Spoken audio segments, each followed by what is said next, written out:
Welcome back. Welcome back to the Detroit is Different podcast studios. And once again, I'm saying this is a guest that should have been here a while ago. But like everything, perfect timing happens at the perfect time. And definitely leading into this new year that's amongst us, it's a lot of things happening.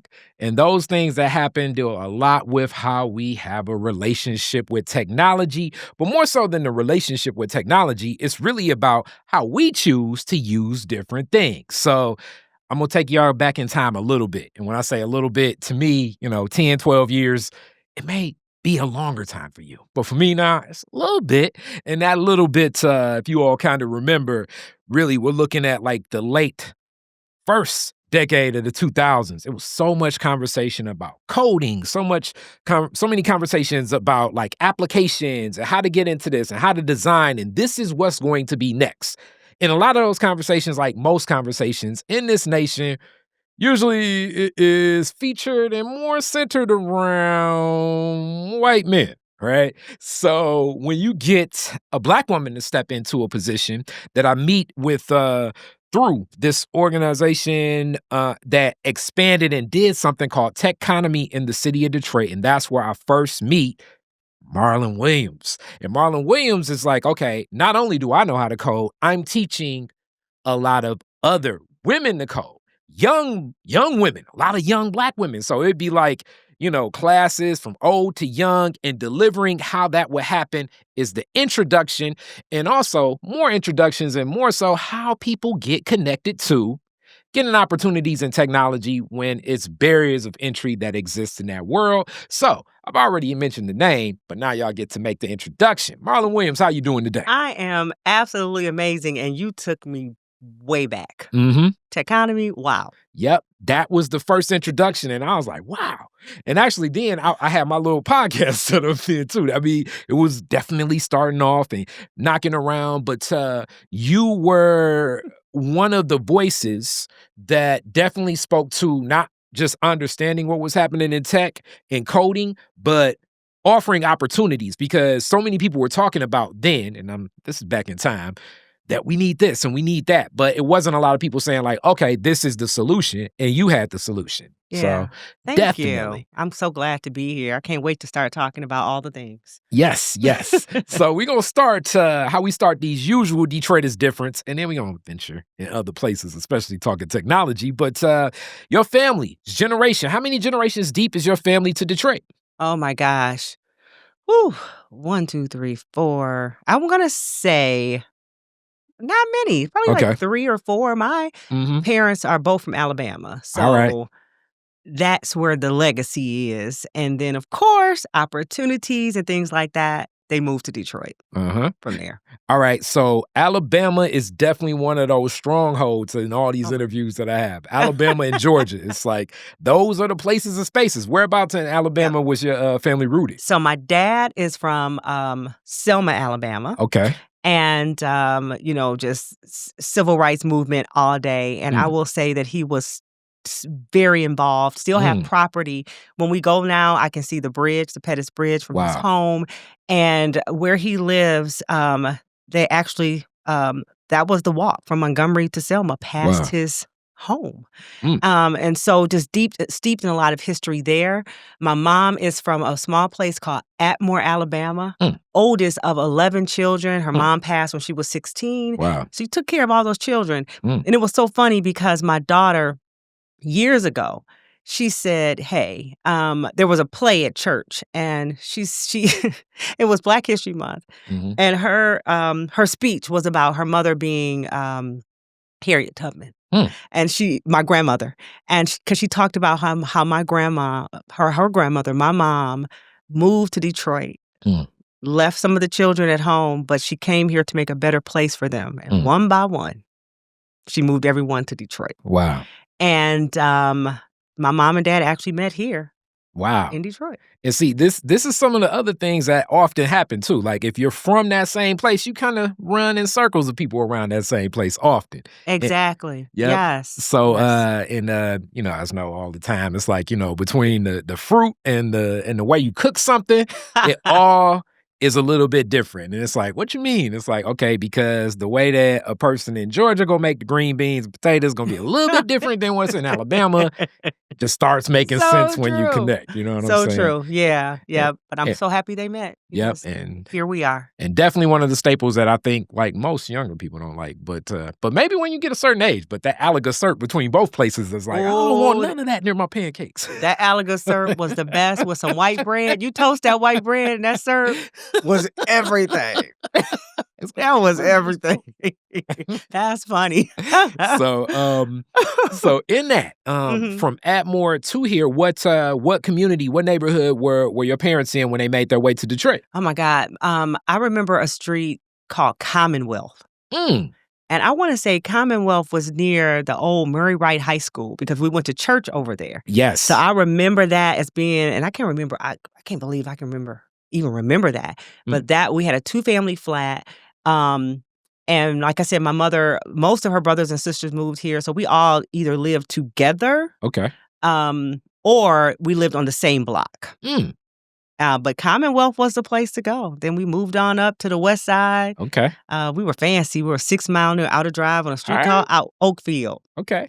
All right. So and that's where I grew up. All right. So I guess now I got to really talk about just this dynamics of like your mother also kind of definitely being like a older sister, but like pseudo mother to like your aunts and uncles. So I'm imagining you had like aunts, uncles, like real tight relationships growing up because there's so many of them.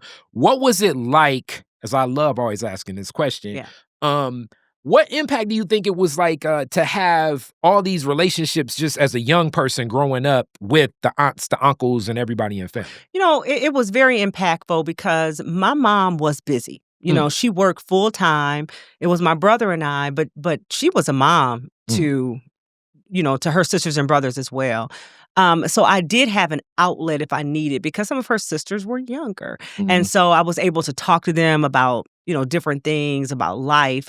Also because they gave me some of the most amazing cousins, so I grew up with my cousins. We all learned together. We all laughed together. We all got in trouble together. Just having those experiences were really important. And then also, my uncles, having the strong men in my life. My dad was there for sure. But just having all of us together and being able to play off one another was absolutely amazing. Okay. All right. And now I guess that in that same space and place, your mom working full time, I assume dad working full time. Y'all got a lot of mouths to feed and That's right. extended people, cousins and everything. What was your mom doing? What was your dad doing? Yep. So my mom worked at a place called Diffco Labs. Really interesting because it's still right across from Cass Tech High School. So when I went there, I'm like, oh my God, my mother works across the street. And so she was she drove a high-low. Which was really interesting. She did some manual labor, kind of rose up through there, but she was there for a long time. She actually retired from there, but it was more manual at first. Okay. And I will say, even with that, the relationships from her job, like some of those people are still in our lives today. Wow. Right? And my dad worked for Veterans Administration Hospital. He retired from there, and he was a janitor, so janitorial services. But what was really interesting about my parents, and he like I said, he retired from there, very hard worker. My dad always had 2 or 3 jobs. Wow. My parents always had, and I hate the word hustle, talk about that later, but they always had some side hustles, right? Yeah. And I was like, cool. It was an aha moment one day when I was like, entrepreneurship, because that's me all day. Where did this come from? My parents sold Amway. Wow. They sold something called Shackley products. It was these, my dad was really into working out. It was this protein powder. And then they would have these parties at our house for a product called Miracle Made. It was pots and pans. Okay. And I was like, you know what? Oh my God, that's where this comes from. Wow. So all of that, while they were staples in the neighborhood, my father was over the neighborhood watch. I mean, my mom, they were absolutely amazing, not just to me, but to the community. Both of them were ministers. Okay. So all the things. They did all the things. All right. They were finding like 48 hours within 24. Exactly. And I think I got my work ethic from that too. Some good, some bad. Okay. From that as well. All right. So so a couple different things that you point out that I do want to always uplift sometimes in these stories where people be like, you talking as much, but this helps like frame things. So first off, we look at what we call different like ways of network marketing and direct marketing, which really go a lot into the history of Madam C.J. Walker.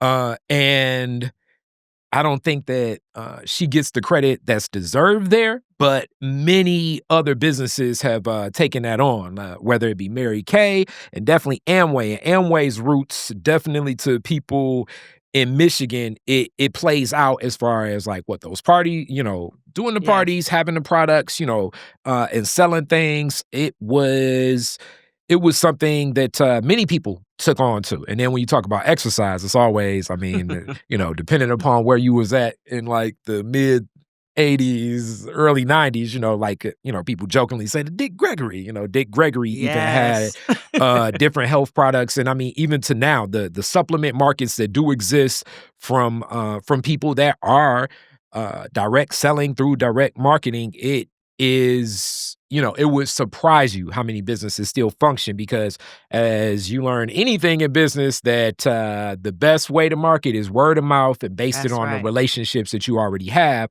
So that does speak volumes also to have those friendships that continue to last as time goes on to your family. Yes. Yeah. That's right. And you also see like it's kind of tough when we say like, no matter what business you're in, you're always selling. And I know that can be like overwhelming for a lot of people, because you can be like, it puts some pressure on, like, you're like, you don't want to get told no, you're afraid of rejection. But from seeing something like that at an early age, and just the style of a sales pitch and how it grows, I definitely think that would put something in the back of your mind to know that it's not as much like it's not like you're just, walking downtown and the person's like, hey, you want this, or like in the barber shop. That's right.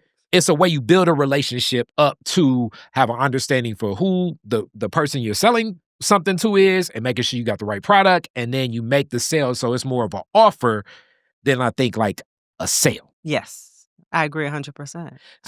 So in that, I'm guessing you're witnessing this even at like a early age, seeing like your parents kind of have these relationships and actually like have the products. Obviously with that is a lot of accounting, other relationships, things that business methods that we don't necessarily honor like that, but in watching that, as you said, it definitely made an impact on you as an entrepreneur. What were some of the things that you just picked up as far as the way that your father and your mother would talk to the people when making the sale?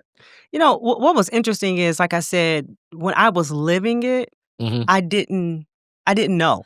I didn't even think about it.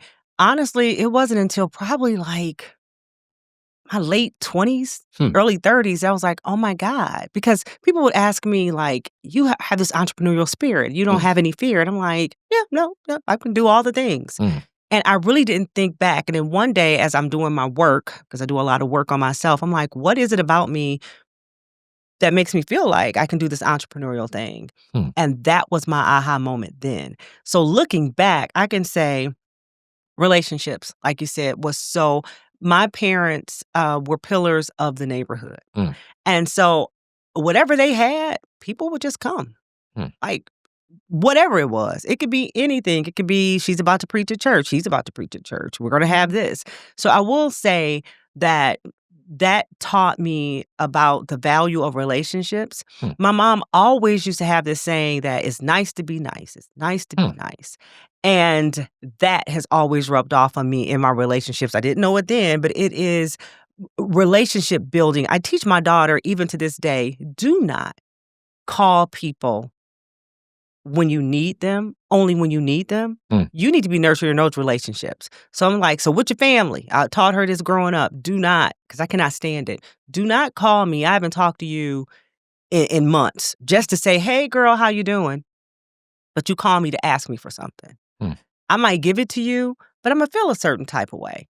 And so those relationships, how do you just reach out and talk to people? How do you care about people? How do you love people? How do you make people feel as if they're the only person in the room? Like that is so important. So I will say that is the one thing they did teach me. They also taught me the value of, how to budget, how do we save our money? What do we do with our money?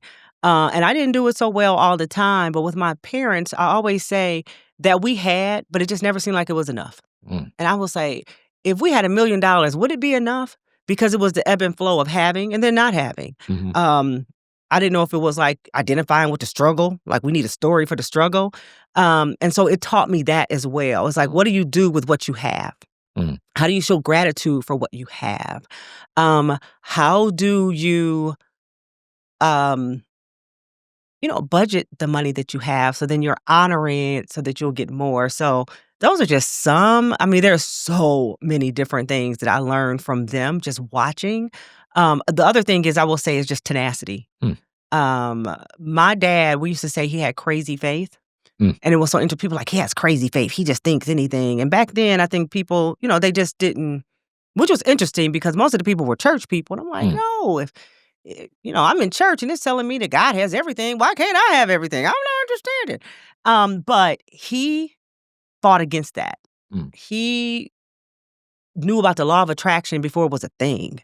And I could just watch like different things happen. So I will say, those are probably the top 3 things that I learned from them, from their entrepreneurial journey and just the way they live their lives. All right. I love so much of what you introduced, and I'm putting a pin in that because we're going to come back to especially the relationships part. But talking about the law of attraction, and it sounds a little bit like your mother was had it in her heart and mind, a lot of that Dale Carnegie, how to win friends and influence people without necessarily it being the strategy of it. You know what I'm saying? It's just what you do, how you live. Okay, so you've already kind of given some of the preview about the Cass Tech mission in the journey, but Cass Tech, number 1, second to none. You know I had to say that. Okay, all right. So with Cass Tech, what was the thought process? Why did you choose Cass? Did you have other family that was there? What was the connection? I was the first family member to attend Cass Tech. Okay, and so I went to a small middle school called Ludington Middle School.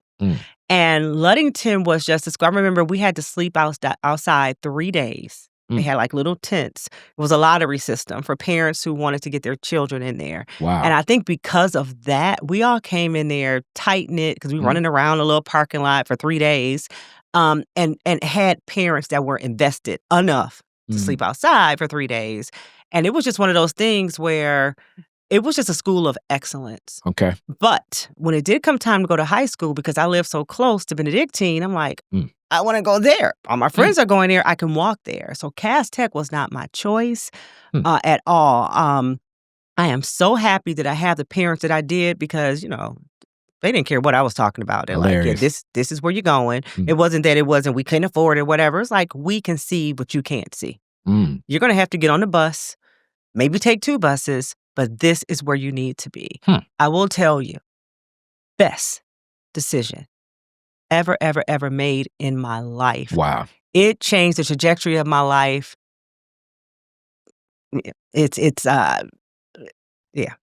Cass Tech was one of the best decisions ever. Okay, so as we know in the Cass Tech journey, it's different disciplines there. What path did you choose? What was the thought process walking into Cass Tech 9th grade? Yeah. So 9th grade, I walked into Cass, and you have to pick your curriculum before you get there. So like a whole college thing, you walk in, and I settled in on business administration. I cannot tell you why. Yeah, I was going to say, what was it? I don't know. Now, looking back on it, maybe it was because my parents owned businesses. Okay. I don't know. But I chose business administration and thrived. Wow.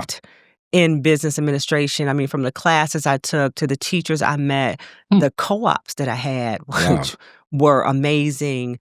From Cass, started my first business. I was voted the citywide president of Junior Office Training Society. So all the other high schools were, I was their president. Okay. It offered me so many opportunities. And so business administration also changed my life. Now, I sing. I'm a singer. Okay. And I love public speaking. So I was like, oh my God, I should have selected communications.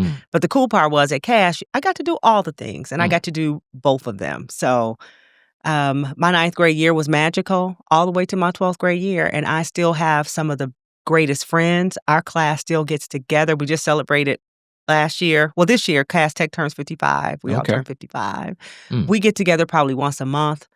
I just traveled out to California to visit my daughter, had brunch with 2 classmates. I mean, just magical. And as I say, we putting that pin in that in the relationship thing. We're coming back to that soon. Okay. But also co-ops. So nowadays, I guess it's more like seen as internships. But at one point in time, I had co-op too when I was at Northwestern. But through a co-op, you would be interning and maybe more like kind of like fellowshipping at some job, and you would get a grade for it. So whoever like the manager would give you a grade. And yes. So that I definitely appreciated the opportunities to connect into radio, TV in interning back where I was at in co-op. But where were some of your co-ops, and also like what era are we talking as far as like so much has shifted in business culture, but I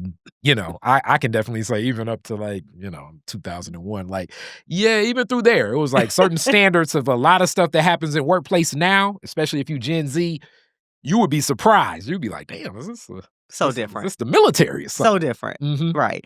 My co-op was at Crockett Vocational Center. Okay, and which was just absolutely perfect for me because it's vocation. So some of those people are learning a skill to become an entrepreneur.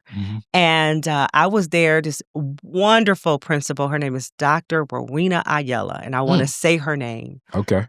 Because she has helped so many people.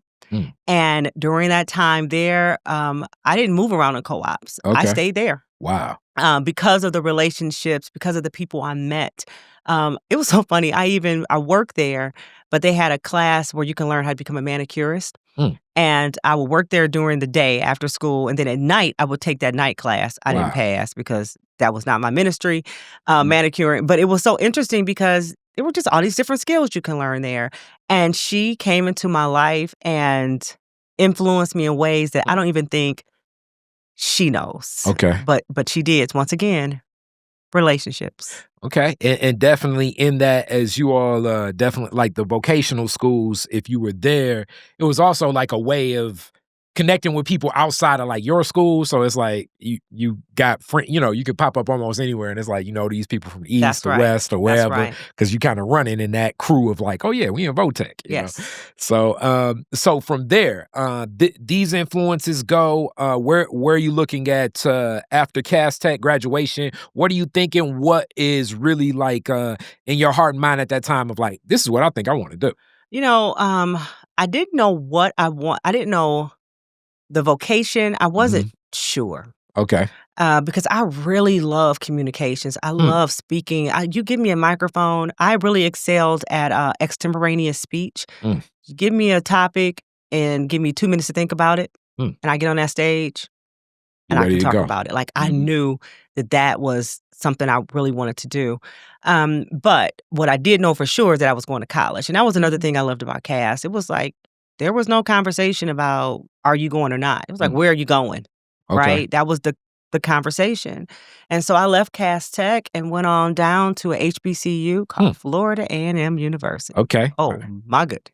All right. Now, you guys see I'm rocking the I see it. ACAA shirt right now. It was, I didn't graduate from there. I graduated from somewhere else, but man, I had a ball. All right. Now, and I was talking to a rattler the other day. Actually, it's a couple rattlers in Once here. a rattler, always a rattler. That's what I say. So it's been like some rattler energy coming. So shout out to Khalil and Dr. Bills. But between both of them, and we talk about Tallahassee, the culture there is really a college town between FAMU and Florida State. And FAMU, especially when it comes to certain aspects of public policy, so like government, definitely communications and media, and then certain business tracks, you're gonna find a lot of like if it's like a black politician and they have a cabinet of like, I don't know, 10 people, probably more than likely one of them people went to FAMU, like True. wherever in the nation.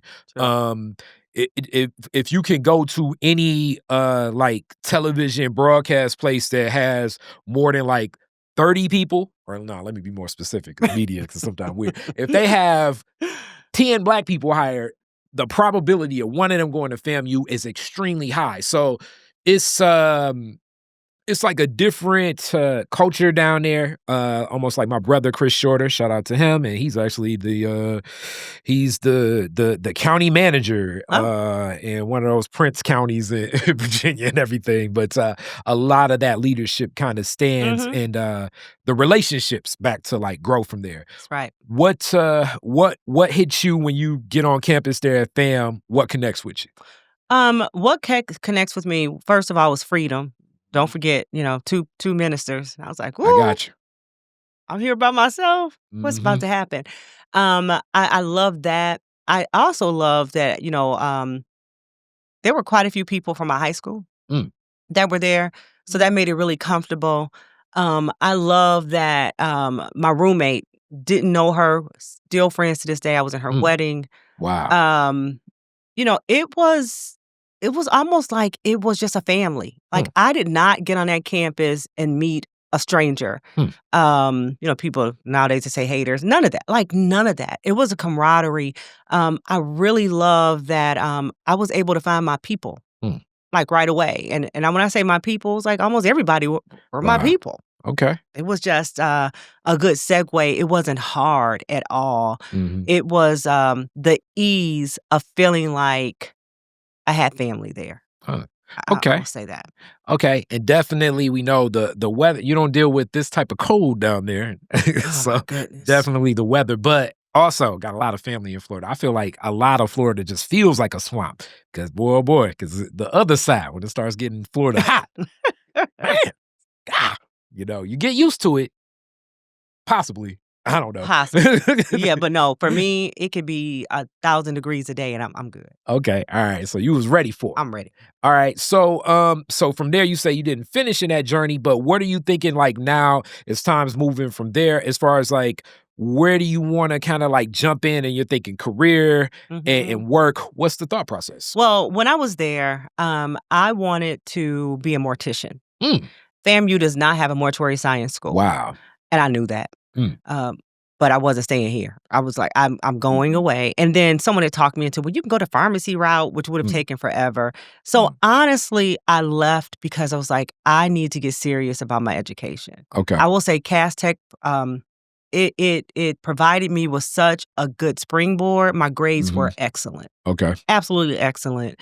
So it wasn't that. It was like, if you want to be a mortician, you need to go home to do that. Wayne State has one of the best schools, or you can go to Ohio or whatever. So I came back. I applied to Wayne State. I was accepted. But I still, mortuary science was not I didn't sign up for mortuary science school. I mean, you had to go through, some other process first. I didn't sign up for sciences or anything like that. I said, let me do this. I love public relations. I love communications. And it was the easiest way to get in. So I'm going to go to Wayne State. I'm going to be in a school of communication because I love that. But I'm going to call up somebody named Mr. Swanson. I don't know Mr. Swanson. I just know he has some funeral homes. And I called and said, hey, I'm thinking about coming home. I really want to just know how this thing works.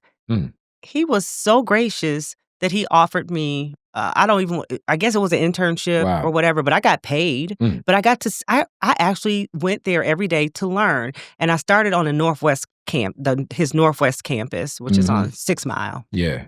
So I started over there, met his beautiful daughters. Another lady who was, oh my gosh, she was Linda was her first name. I can't remember her last name. I really wish I could call her name right now. But they just took me under their wing. And I learned everything. Then I went over to the East Side Chapel. Then I did some things with Peace Chapel. Just people in Detroit were just so open. I didn't know what I didn't know, but I was an aspiring mortician, and that's what I was going to do. So I'm in school doing that. Then I was an aspiring mortician. I'm doing that. And then finally, I thought I was going to go and pursue this singing career, and I left and went to California. Enrolled in USC, stayed out there for a year, did some amazing singing things. I worked with James Ingram and his wife. Montel Jordan helped me to start the USC gospel choir. Wow. I mean, look, I have been around the block. It took me 6 years to finish college. Let me just say that. Okay. Finally at Wayne State University. Okay. That was a whole lot, but finally. I like it. I like it. And definitely, when you speak about the Swanson family, I've been trying to get Linda on for forever. That's going to be one that happens too. But definitely, beautiful people. That family is very known. Like it, the old school phrase of like even, especially like the white politicians be like, look, when you go to a black town, you got to find who got the funeral home and who got the biggest church. That's and right. Between connecting with both of them, you'll end up connecting with the people. Yes. But moratory science, that's definitely something that, you rarely hear of it. I know from my neighborhood, like Andrews is over there. Shout out to Mr. Andrews. Mr. Andrews, coolest ever. He might be the coolest dude. You would never think that. It's like, you on the cool. But it just doesn't get a connection because obviously you're dealing with cadavers and just where things go. What was it that you said, okay, this is something I think about? What was the connection? Growing up in church. Okay. Growing up in the church, I would go to funerals, of course, and you would hear about, what happens to the body. This is the body, this is the spirit, all the things, whatever you believe in, right? But I was just really interested in why do they look that way? Wow. Why do they look that way in a casket? What is that about? I have an uncle. My uncle played with the Dolphins years ago. And so, and he was just so amazing to me. And he said, you know what? Come down to Florida. Let's talk about this. And of course, I'm like, sure. And this was, I was in high school. Okay. And I went down to Florida and he took me to a mortuary, but it was in a school. I can't remember what school it was in Florida. And I was where I saw my very first autopsy. Wow. And at that point, I was like, oh my God, you know what? This is a person just like me. And don't think this is weird, but I looked at the person's knees. I don't know why, but I was like, oh my God. Like literally that is a knee. Like I have a knee. Like this person was here a couple days ago. Now they're gone. I want to understand more. Then my dad took me to see an autopsy at the VA hospital. And then at that point, I just kind of knew. I was like, you know what? This is something I want to know more about. And what was really interesting that when I got into it, I was like, it wasn't so much the mechanics behind the embalming or the makeup. I actually connected with people because if they needed somebody to sing at the funeral, I was already there. Okay. So I would sing. They needed somebody to read the eulogy. I would talk to the families about the person or console them. And I was like, wow, that's the part that you connected with.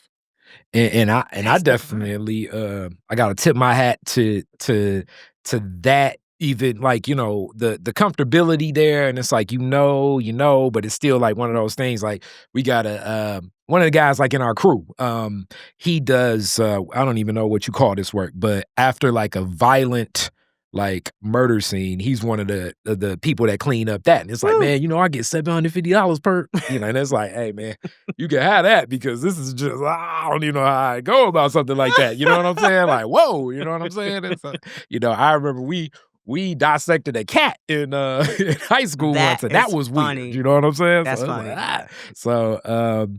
But depending upon having that temperament, and it's good that people and you were there, had the connection to even walk in that path.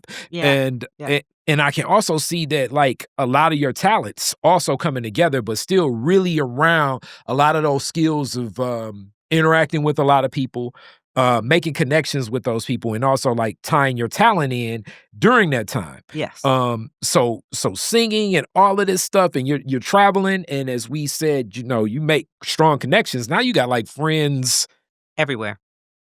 exactly. Everywhere. Okay. Yeah. So when you graduate from Wayne State, were you thinking, okay, PRs, I'm running in this lane, comms, or were you still like, let's see what comes? So, while at Wayne State, I started my first company called well, it wasn't my first. I did Singing Telegrams at FAMU. That was my first. Okay. Then at Wayne State, it was called Center Stage Productions. Okay. And I remember I had a big microphone on all of my collateral. All right. And I was a public speaker. I could come and speak, and I could train organizations. And so I had a few clients. Okay. But I was still doing some freelance as a funeral home. A friend of mine from Cass, shout out to Greg Freeman, who also produced a lot of my music. But he called, I don't know, we were talking, and he says, hey, there's a program at a company called Compuware Corporation. And Compuware, you need a degree, but you can learn to become a computer programmer. You can learn 7 languages in 13 weeks. Okay. I was like, okay. I don't even know what this is. But they were offering $24,000 a year. And I was like, oh my God, I'll be rich. I can move from my parents' house. There you go. I'm doing it. It was one of the toughest things I have ever done. But when I tell you, that was my entry into technology, and it changed everything. Okay.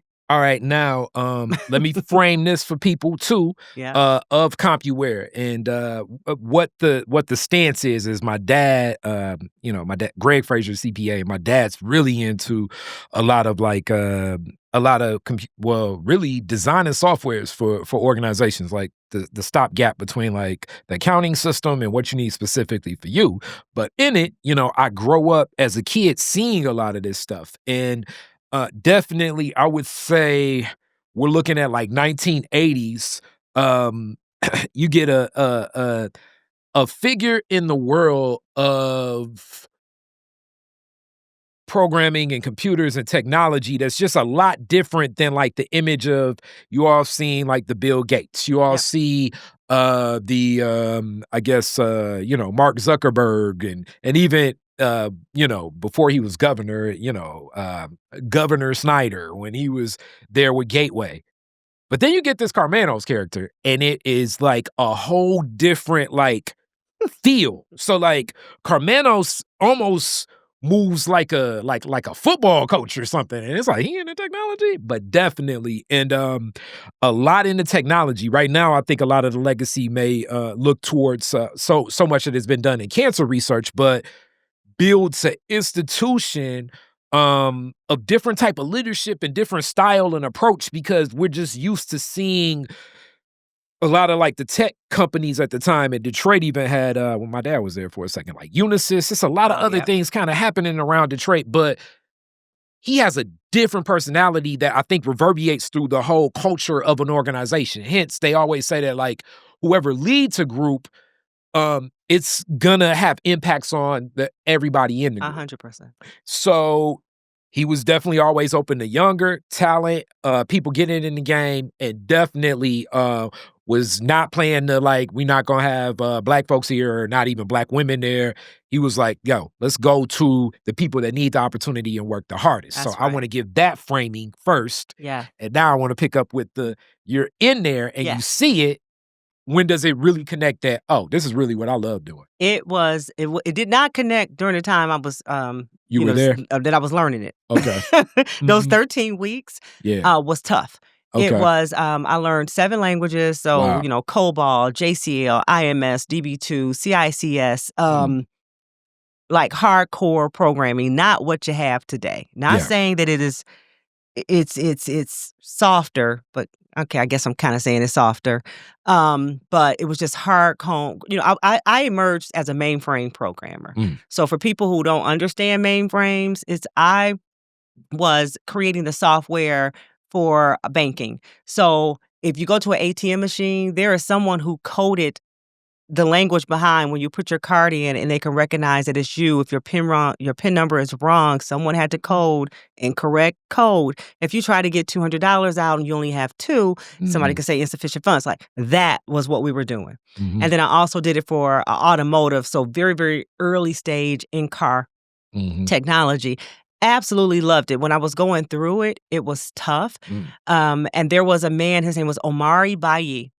And I remember I interviewed, and my interview was not the best. It wasn't. He saw something in me, and he also said, you went to CAS. And I was like, there you go. I did.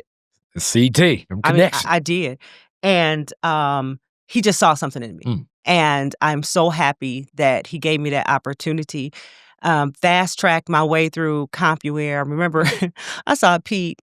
I actually went to his office because we were in Farmington Hills at one time, and people were afraid. I'm like, these people like me. And I went up to his office, and they were like, who are you here to see? I'm like, oh, Pete, I don't know any better. But he sat, we talked from that day on.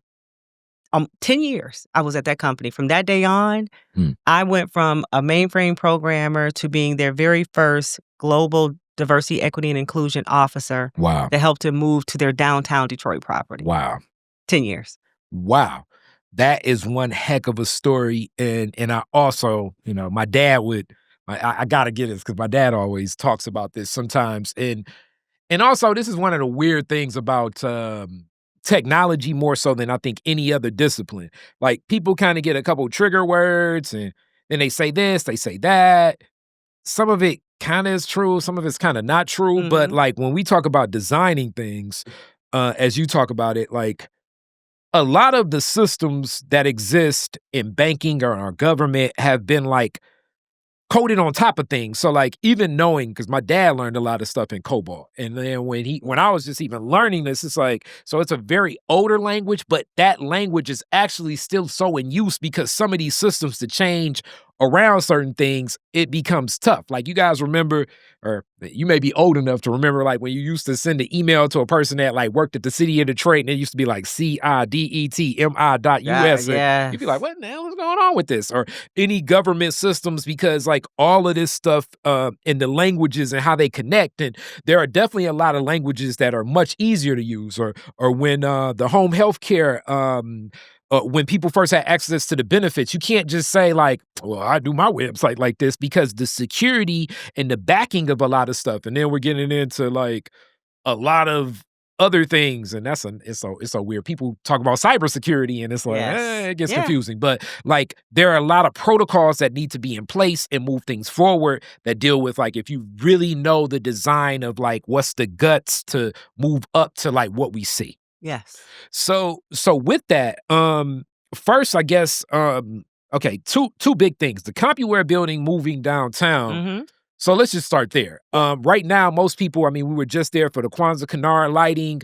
A lot of people look at it now as like, oh man, Campus Martius, and we have, the food truck alley in summertime and a lot of stuff like that.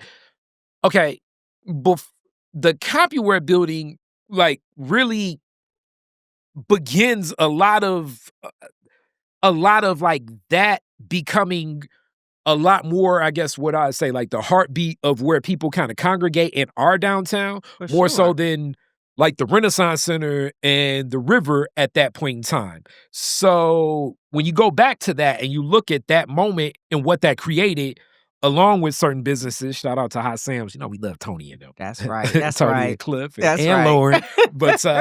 But yeah, I just told the story about the Woodward restaurant is there. Like, as it opens up, it's certain things happening and moving just in that space itself. That's right. And being open for people to engage, and not as it's like not as like off limits sometimes as it seemed like some of the other buildings, like the Renaissance Center was saying. For sure. Yeah. What was the vision? What was the thought process like into that move? Because that's like one monumental moment, I think, in Detroit history. Yeah. What you said about Pete earlier, and I'm going to pride myself in saying I think I know him. We were together for a long time, and he was tough at times, but he's just smart, and he was inclusive and just good people. He would sit and tell you his story of how he started his company, without the things. And when it was time to move downtown, I remember I had actually given my resignation at Compuware. Wow. Because I was like, it's time to go. It's time to it had been a while, and I had done so many great things there. And I was in the cafeteria, and the COO at the time came downstairs and was like, "Pete, want to see you." And I was like, "Oh, okay, but I'm about to eat." She was like, "You probably should come now." Okay. And I remember it pretty much was like, "Yeah, no, you resign, but we're about to move downtown Detroit. And there are just some things that we aren't doing that we're going to do." And one was the whole DEI initiative. But to me, it was larger than that. It was like, look, we're taking this company. We're about to move downtown Detroit. It wasn't the downtown we see right now. You know Detroit. Yeah. You know technology. You have relationships. How do we move down there? And this is from the people part, not the how do we build a building and things like that. It was, we need to move down there gracefully. We need to do it the right way. We can't just walk up in people's neighborhoods, which I used to say, you just can't come to people's neighborhood and not come the right way. It's not going to end well for you, no matter what. And so that was some of the conversations we were having. It was so interesting because I'm having the conversations about moving downtown, but you're also having the conversations with people in the organization who have never been downtown. Wow. And all they see on the TV is, yeah, oh my God. I remember one lady was like, well, what if I get carjacked on the way? Girl, nobody about to carjack you and take your kid out the car. It's going to be okay. But what I loved is I can say it now, I have the temperament. I have the technology, but I also have the people. It's the relationships. So he needed somebody in a position that could talk to both. Yeah, wow. I can talk strategy.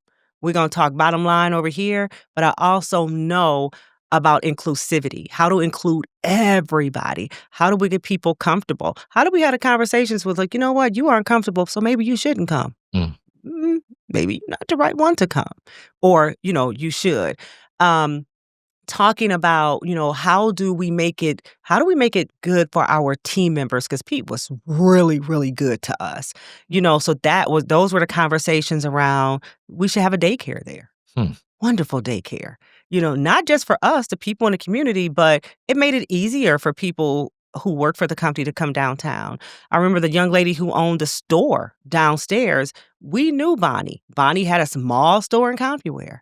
So to give her an opportunity to now not just come and serve us in our building, she's downtown Detroit, and now everybody's coming in. Heritage Optical. Yeah, how definitely. How you gonna have a whole? We can't have an optical organization, an optometrist, and it's not. Yeah. The legacy. The legacy. So those were the conversations. Who are we going to rent the space out to?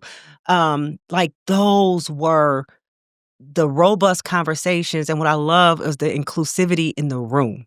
Wow. It was me. It was some other people. It was young people, older people, people from different races. So it was always that. And so that's why I feel like that project, and I know it wasn't seamless, but it is what you see today. You're right. There was nothing there. Yeah, this was the spot. It's the seed that I think spirals out a lot of what we see there, which I would say, now it's so funny. Or interviewing people from Joe Louis Kitchen, like anytime, like if you're watching like any event that's happening at Detroit or whatever, you're gonna see definitely the Joe Louis Fist, but for it not to show campus marches and some of what I still call the Compuware building, though it's not that anymore, but like that's just gonna be it's like in the reel of like everything. For so sure. You almost a part of something that becomes as iconic as what the Renaissance Center, the Fisher Building, but just in a different way, because I know it's not that long of a walk between the river and there, but before then, like, I mean, I guess the most popular thing over there, I mean, was the bus depot over on Grand River, and it was a whole different type of culture at That's the time. right. That's right. That was That's not right. gonna be shown during the Monday Night Football game. No, it was not. Whole different It type was of not. culture. That's right. So all of this is happening, and it still kind of goes back. I'm gonna pick the pin up back to those relationships and how you build bonds with people, because this still stands tall. Like, not just it's your bonds that you build at Compuware over time, Yep. and the trust that they have, but also them recognizing the relationships that you have to say, like, yo, we need you in this position, which I love things that happen like this, but like almost like what you were doing, I don't even know what job title that is. It's like it's definitely like a strategist, a consult. I don't know, but it's like, yo, you're needed here. Yes. So much so that I need you not to take that offer over there. Wow. I'm supposed to start next week. Yeah, I'm gonna need you not to do that. Okay. Wow. And I trust Pete Carmanos. I did. And I'm Okay. glad I did. Definitely. And now the success of that and into, like, now I'm just jumping into Sisters Code, because you have so many wins along life, and you've learned so many things and built so many of these relationships over time. When does it hit, like, I'm going into Sisters Code? Because I know those discussions are, they're starting how I remember it, like in kind of like, yeah, definitely that early 2000s. But by the time we're getting into, definitely by the time, after probably George W.'s like re-election campaign, those conversations are really picking up. Yeah. So when I left Compuware, I want to say I was kind of on loan a little bit, but I was deputy CIO for the city of Detroit. And I knew I wasn't going to be there long. I will say it was awesome, because working for the government was so different than working in private. It was like, oh my God. It was in a private corporation. It was there though, because Super Bowl 40 was coming to town. And I believe that the beauty of me being in that position, and I was tapped for it, of course, because I know technology, but it was because you got Super Bowl coming. There is strategy and there are people. How do you get all these unions to work together? How do you do all the things so that Detroit, who's on this public stage? So that for me was like a huge win to go there. I didn't know it at the time, but Sisters Code was kind of brewing, because what was interesting is you would have people around technology, but as you introduce technology and you have people who are more mature in age, I saw some of them get left out. I just saw them get left out because things are changing so fast. I mean, it happened to my mom at her job. It's like, here's this computer. Yeah. She never used it before. I won't say there wasn't any empathy for it, but things were just moving so fast for people. Yeah. So fast forward some years later, I said, and this is at that stage of techonomy. I said, and I promise you, Sisters Code popped in my head at the moment I was on that stage. Wow. And the panel was Education 2.0 for American 2.0. I don't know, something like that. But we were talking about how some people are getting left behind. But it wasn't like no child being left behind. It was like older people. And at that moment, I said, you know what? I'm going to create this organization. I don't know if I called it Sisters Code at the time, but I was on stage and I literally was making this up while I was on stage. Wow. I guess this goes right back to another talent that you said, because I was in the audience then, and I figured like, okay, something like this exists, because no. It was like, okay, first off, Techonomy was an interesting gathering of different people alone. I want to say, what's the guy? David Fitzpatrick's. Kirkpatrick, something like that. Yeah. And like a lot of people like he was connected to. So, one of my most listened to interviews is when I interview Andrew Yang, because it was through there that I meet him. But it just other people. It was like the chief information officer of Mexico City. And it's like, damn, I didn't even know all of this stuff is happening with technology in Mexico City. That was a great conference. Really, unless you're really connected to it. So these conversations are happening. You, once again, like shined, you know what I'm saying? What you said carried almost into like every other conversation that I remember really there afterwards. Yep. Yeah. And that was the inception. And then from there, you're like, okay, let's get this started. Yeah, I left the stage and people start coming up to me like, "Do you have a card? Do you have" and I was like, Mm. "Oh my god, I don't even have the domain name. Hilarious. I don't have the domain name. I don't even I have not registered with Laura. I Uh-huh. let me go do those things." Mhm. Literally, I had nothing. Wow.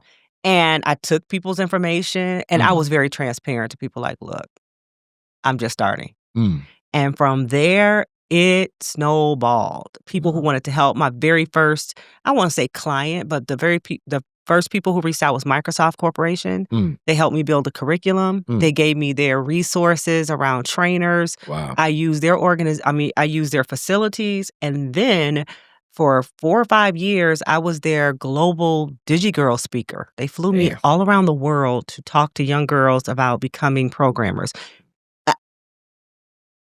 I it was magical. Yeah. And It really just was. kinda knowing your story, nobody's gonna say like, "But I'm too old," or "I'm too this." It's like, "Hey, I jumped into this, like, with 7-week training." 20 and I was 25 at the time, which people were like, "That's old." I was 25 because you Mhm. remember, I was on a 6-year track to get Yeah. out of college. Uh-huh. So, I didn't start Compuware till I was 25. Yeah, and what you were in college for was not that either. So you're like, th you "Stop know it. You can do this." yeah. So, yeah, you did a person probably couldn't give you the "I can't" speech. No, still can't. No.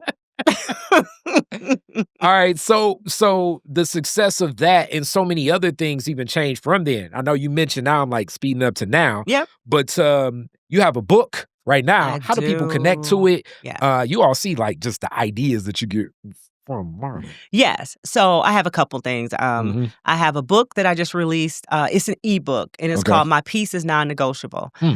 Probably this is about 10 years in the making. I trademarked that name, and I was like, "My peace is non-negotiable." And it's so funny because people tag me now in social media, and be like, "Just like my friend Marlon says, my peace is." So Hilarious. I put together a 365-day journey. Mm. And it's for women, I will say Gen X plus or whomever. And this is for women who are looking to reclaim their peace, their purpose, and their passion. Mm. And it's 365 days. There's, of course, some text in there and really some reflections. Hmm. A lot of real life hardcore stuff I went through. There's a peace practice, and I even have a little AI prompt in there because I have this thing called AI for Aunties. So it's Mhm. an AI prompt for people who want to just type in some things and get some answers back. And so I'm really proud of that work. I released it Christmas Eve. Mm. Like this is because I knew I had to finish it. It Mm. had to be finished because I've been talking about it for so long. And then I will say the other thing, Sisters Code is still up and running. You can go to my website to see that. We have some programming. We help small business owners. And then in this pivot in my life, I've helped a lot of tech founders start their businesses. And so now I am finally just putting 100% behind mine, Wow. which is called intentional technology. Hmm. And it's what I used to do back in the day. I had a very successful, very, very, very successful tech staffing company years Mm. ago. And we would help people select technology Mm. by really looking at the inner workings of their organization. So many people spend so much money on technology they do not need at all. And so we wanna get ahead of it. And so that is the new baby. I love it, and, similar to we were kinda having that discussion a little bit about just this setup, Yep. and I agree. I think it's, usually it'll be like a school or something that's like, "Oh, man, can you help the kids this, that, and the other?" And it's some like, I'm gonna speak I mean, it's just known that, Central High School, not far from me, Mhm. had, like, one of the most high-tech, recording studios in there.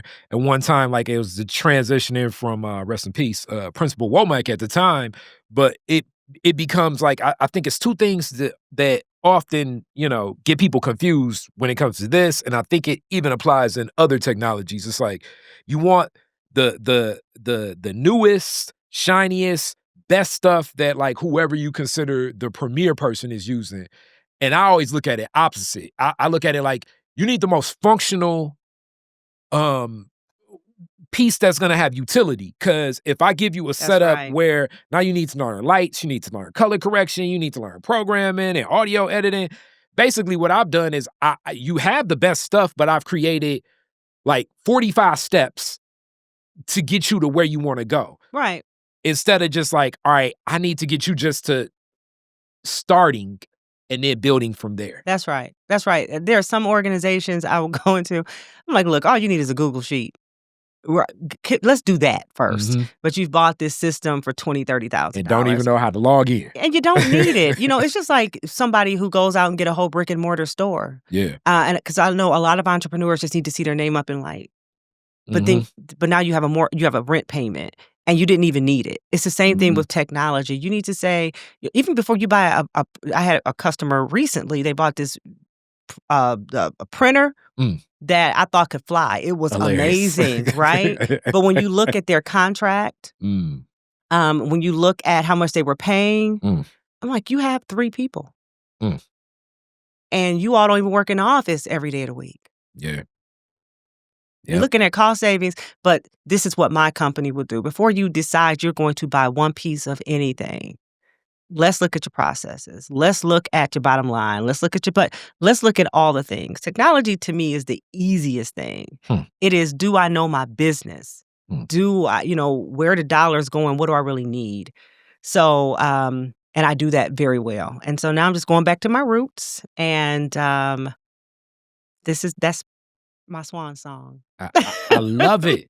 I love it. I told you guys this is gonna be a fun interview. And also, I got my grandma street team. I'm gonna buy a AI for aunties class for them. They go. It really. I mean, the personalities. I need to videotape that because they crazy as ever. I love you. I love y'all. Yeah. They gonna be like, I ain't about to be using that stuff. You gotta come. You gotta come to one class. It's the best time. It is the best time.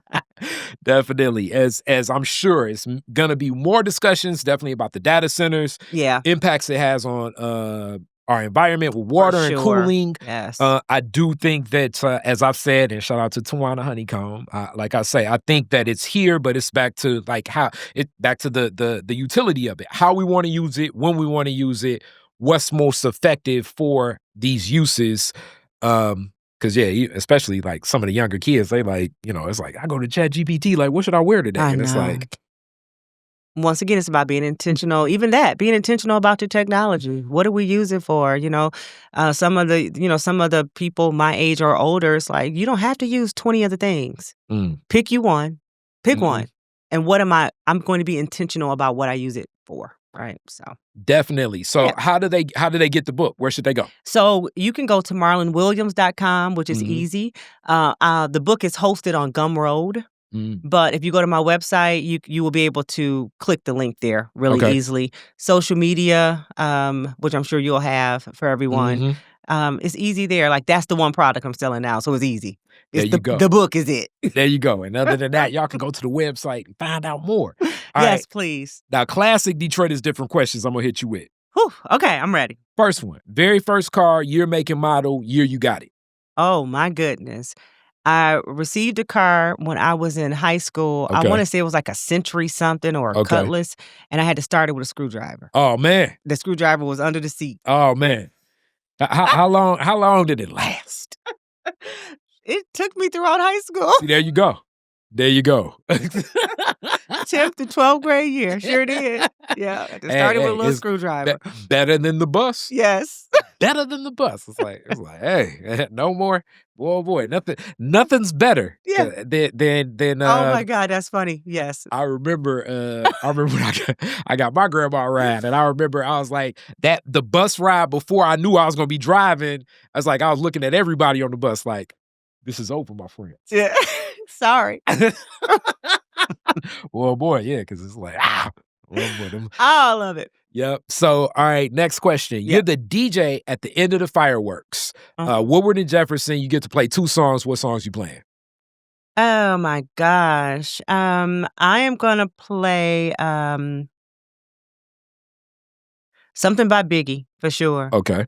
It was all a dream. Something by Biggie, for sure. And then I'm going to play... God, so this is like a jam. So it won't be. Gladys Knight is my favorite. Let me say that. I love Gladys Knight, but I guess she won't be played there. I would. Oh, my favorite. "Fine" by Mary J. Blige. Okay. Woo. Okay. Yeah. I was gonna say I play that older Gladys Knight with less pips, like "Love Overboard." That's like a Neither one of us. Oh, That's the one. classic. Woo! Okay, a classic Gladys Knight, or the Claudine soundtrack. Go back old school, but yeah, I think probably of that. Midnight Train to Georgia. I like Midnight Train to Georgia. That's a heavy song. She's just amazing and understated. Like, she's ridiculously awesome. Yeah, definitely. When they had the I'm going back in COVID time, but when they did her and Patty versus, Woo! I was like, okay, I didn't even frame them like that Versus, because yeah. I like they had Dionne Warwick come out and everything. Patty's just a lot of personality, but I just didn't. I was like, damn, I guess I did not even think that Gladys Knight had like a catalog that could, Yeah. And she don't know theatrics. She just stand there and just blow. Sing like ever. Yes. Sing like ever. And last question. You could rename Woodward after one Detroiter. Who would it be and why? Oh my goodness. Come on. I don't know. I'm not gonna answer. Relationships. Okay. There we go. There we go. I'm not. No. There we go. Let's see. Like, I don't even know what group of friends are probably the closest friends when I think of the city of Detroit and what stands out. It's definitely a lot of people that are close and tight, but we can think on the world. I'm gonna think about that one. Okay. I gotta think about now I gotta really think like who do I think are like the tightest of friends, But it's in there something. Yeah. I love it. Thank you so much. Thank you so much. I'm so happy we were able to do this finally. Oh, like I say, perfect timing. This was very fun. Yeah, thank you. And thank you for all you do. Oh, honestly. Hey, we just brick by brick. That's right. That's right. Peace. Bye.